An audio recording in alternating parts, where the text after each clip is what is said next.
Connaissance de base de l'électrosmog. Commençons avec quelques notions de physique de base afin d'expliquer comment mesurer les rayonnements électromagnétiques. Avant tout, les sources de rayonnement électrique peuvent être divisées en deux groupes, les extrêmement basses fréquences ELF, les ondes de basse fréquence LF et les hautes fréquences HF. Les extrêmement basses fréquences sont produites généralement par les réseaux de distribution électrique comme les lignes à haute tension, les transformateurs, les câbles des installations électriques des maisons ou les lignes de chemin de fer.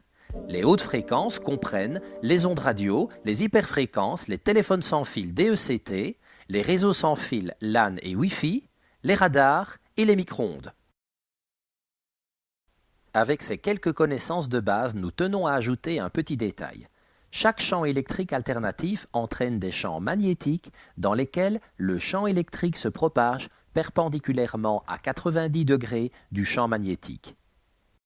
Pour les basses fréquences, les caractéristiques physiques liées à leur propagation varient en fonction de la distance par rapport à la source.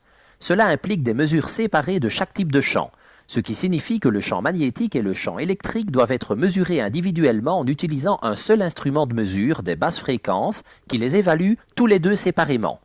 En haute fréquence, la densité de puissance de l'onde électromagnétique complète est mesurée avec un instrument de mesure des hautes fréquences.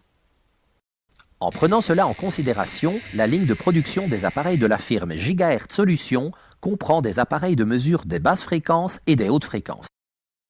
Ainsi, nous sommes capables de couvrir l'ensemble du spectre des basses fréquences et des hautes fréquences de différentes sources, mais aussi les bandes radio.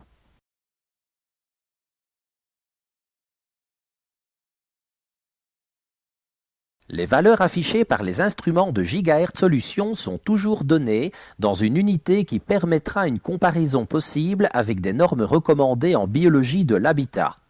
Cela permet une mesure fiable sans devoir réaliser des calculs complexes.